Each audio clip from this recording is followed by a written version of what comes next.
Next in the Golden Chair, join hosts Amy Noobson and Christina Vidovich as we interview the speakers of Washington, D.C. 2026. Women Getting Visible, the global leader in visibility conferences for women, where amazing women get in the room to get visible.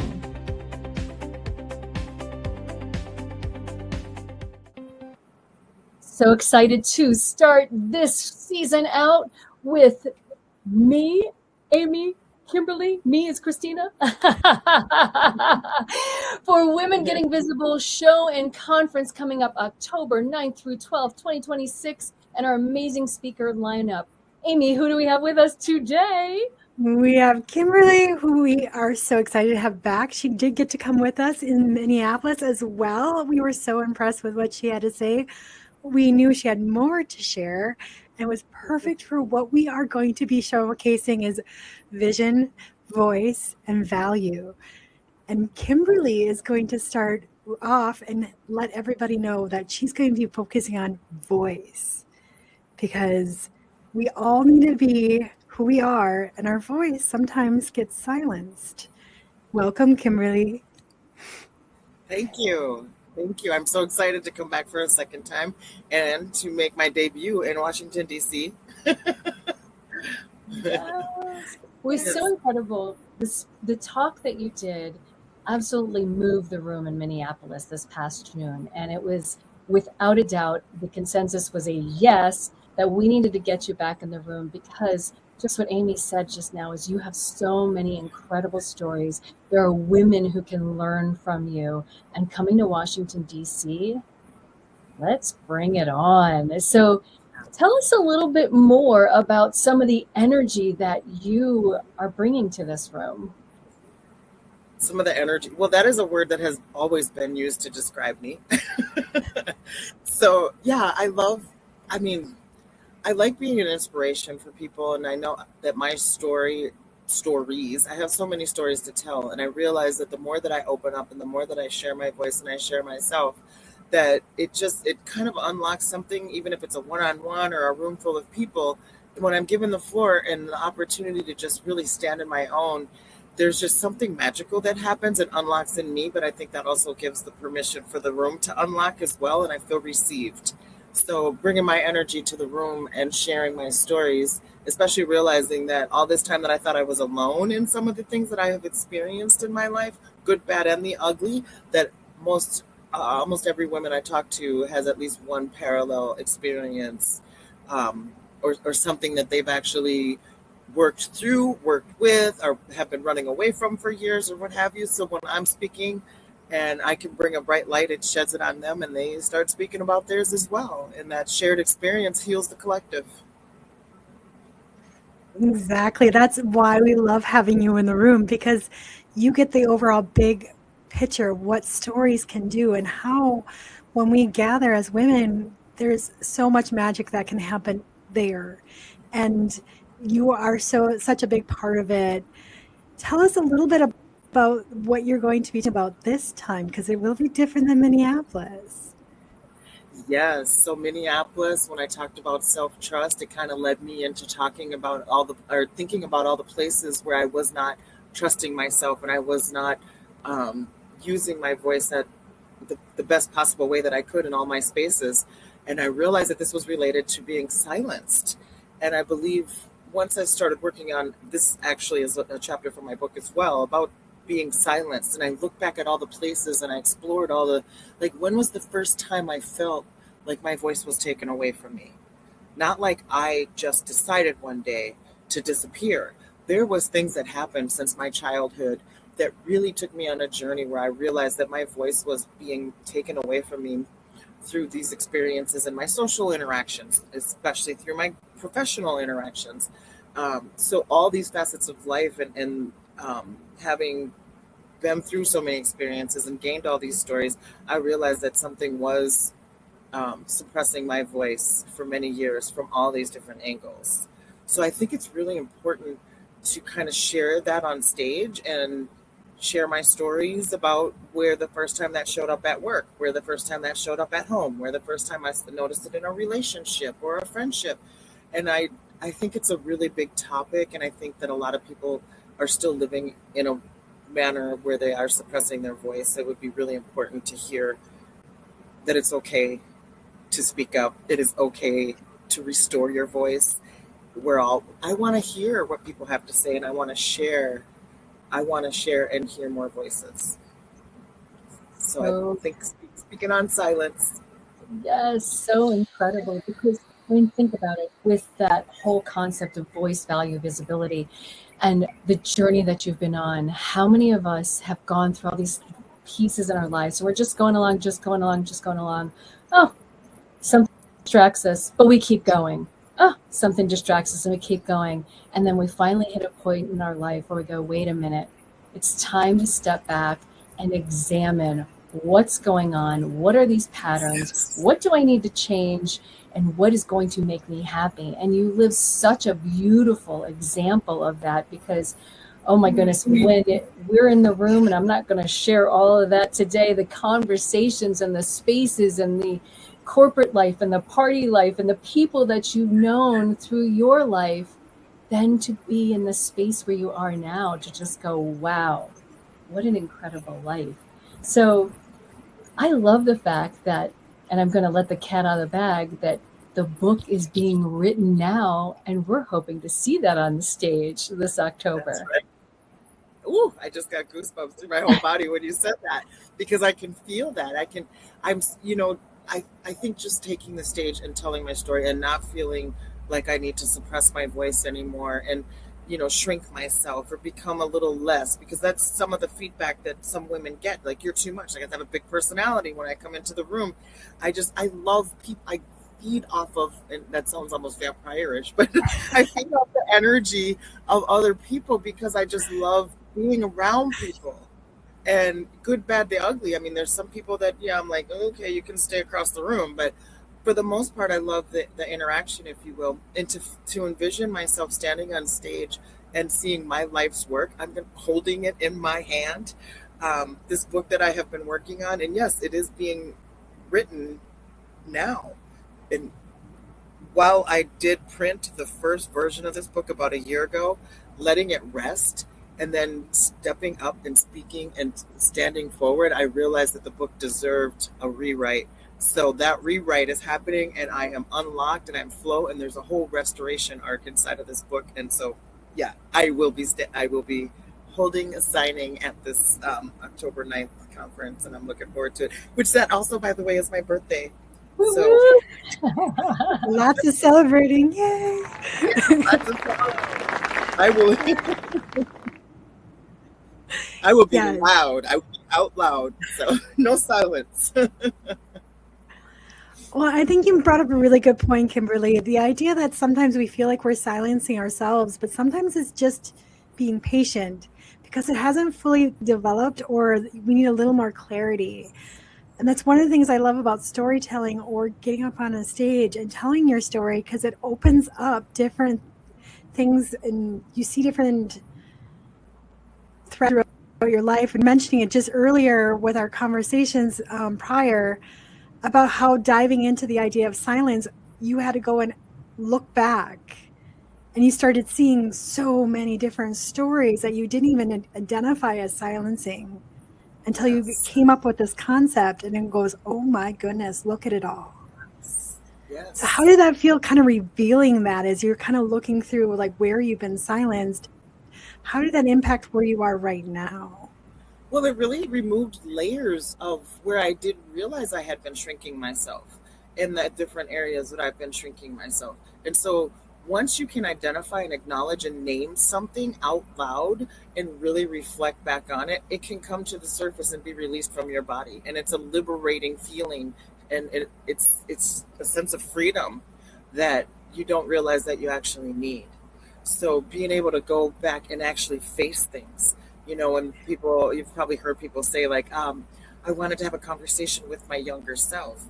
Well, that's exactly what this means. This means that things happen throughout your life that cause you to be a certain way that might not be the whole you that was meant to stand in front, and whether it's on a stage or whatever, it was, the whole you is not allowed to stand in the presence of even yourself. So being able to dig deep and let those layers come up and become more of the whole you. I mean, it's just such a liberating thing. And I just feel my energy each time I acknowledge and name those stories. I can feel the expansion. Mm-hmm. So I think that's probably the biggest part of it, is being able to expand back into my space. That sounds so incredible, that personal expansion, and again, I'm thinking of the conference words and the value, when we have an opportunity to value ourselves, not just the value of the dollar, but the real value of who we are and what we have to give. And we often as women forget that we have so much to offer each other when we just get out of our own way and say, oh, wait a minute. Who are you, self? Step aside so that the self can come and step forward and step through. And as the short time that we've known you, from that very first time that we spoke and said, oh my gosh, Kimberly has to be on this stage in Minneapolis, to now, it's just like I've watched you bloom and blossom even more. And it's an incredible journey to watch you. What do you feel like your biggest change has been over the last couple months? I think the courage, to step back forward. I guess, because I used to be so bold and brave, and my personality would enter the room before I did. And then, so many instances happened where I mentioned about being shrunk back, but I shrunk back to the point where I just pulled away from social, pulled away from corporate, pulled away from everything, and just went into this life on the road for the last 3 years. And so now I think the biggest change that I'm feeling is just like reemerging, stepping forward and owning my greatness, owning everything that I felt might have been taken from me, from the voice, from the work, from the relationships, just owning the fact that it doesn't matter, because now I can stand on my own and I am stepping forward. And I think that's the biggest level of growth I have had.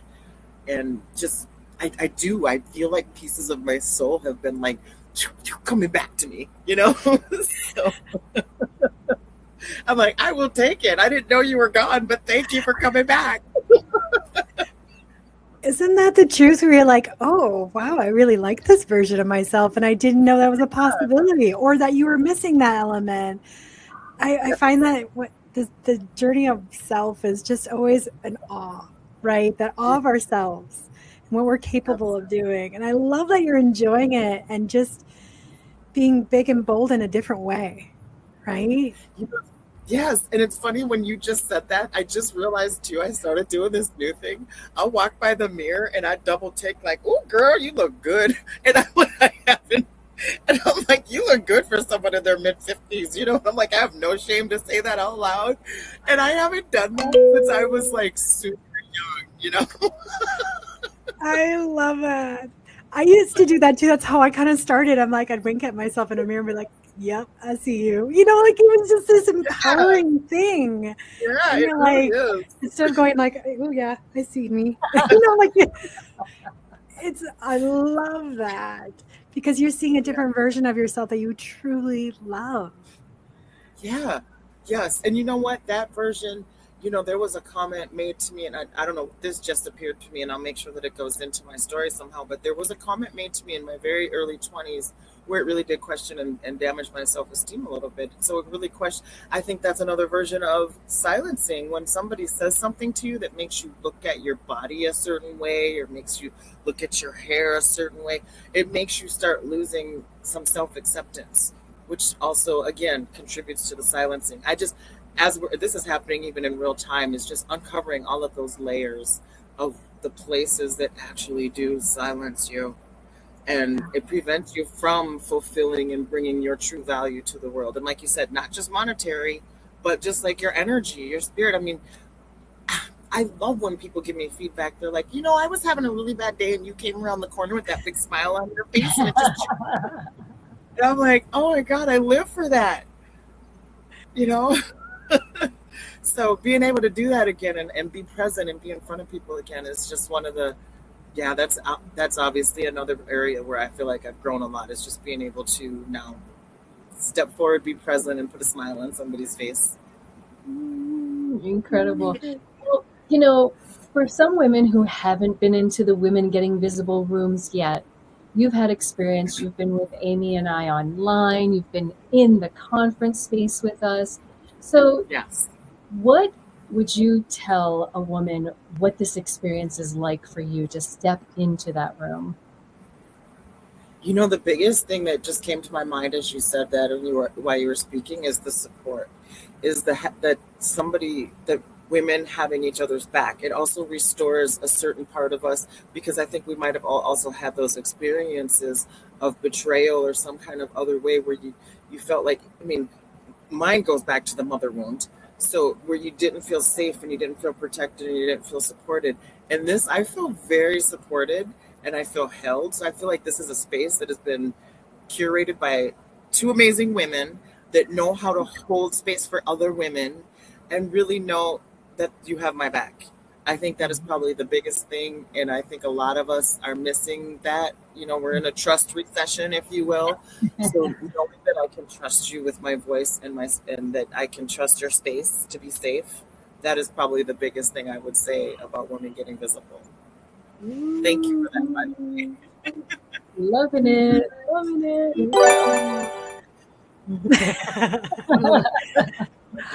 Well, and that is truly why Christina and I decided to do all this, is to have that space, that place where women get to be heard, not silenced, not edited, not, like trying to be monetized.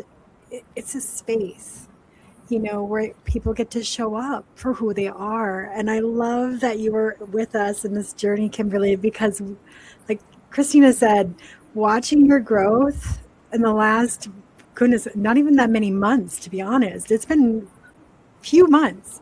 Has been amazing to watch and see. And it's just beautiful. Absolutely beautiful to watch. Thank you.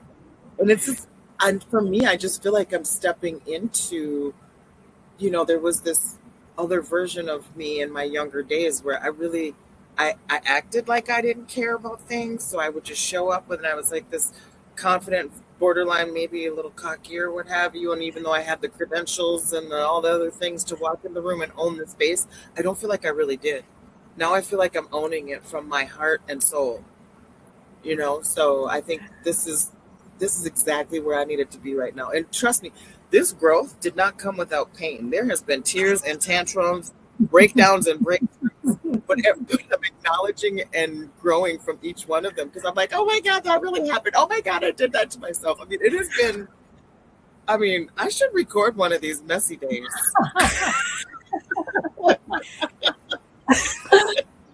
I hear ya. Oh, yes. Personal growth always comes with a few tears.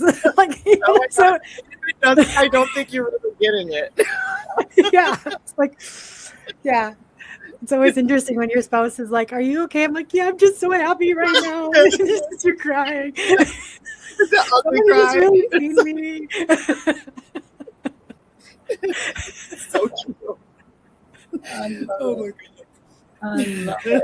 And, one of the things too that Amy and I talk about is being able not only to create that safe space and support, but to have that the feminine energy throughout everything that we do.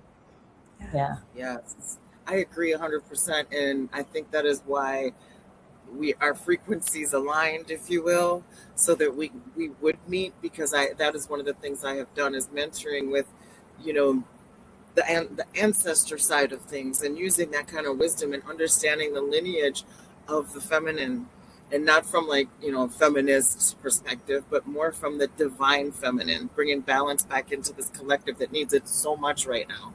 So that's part of my mission. Actually, my business being Presence of Peace, I just realized today, I'm like, that's my mission. Presence of peace. I bring gifts of peace. And those gifts are not just of this world. They are coming through me from the women that came before me that were just like, no, we've got to shake this up a little bit. So yeah, I am very happy to be on this journey with the rise of us back into the limelight to balance this all out. Mm-hmm. You toot the horn here. Oh, amazing. Well, This has been an incredible conversation, and I want to invite all of our listeners and our watchers out there to come and join us in the room in Washington, D.C., October 9th through 12th, womengettingvisible.com, with this amazing speaker right here, Kimberly, who's going to join us. So yes, thank you for joining us today. I'm Christina, visibility strategist. Now I'm Amy Newpson, growth strategist. And we are Women Getting Visible. We'll see you in the room. Beautiful. Who's up next in the Golden Chair? Join us for Washington, D.C. 2026 and find out. Women Getting Visible! Women Getting Visible! Voice, value, and visibility. Get in the room with Women Getting Visible.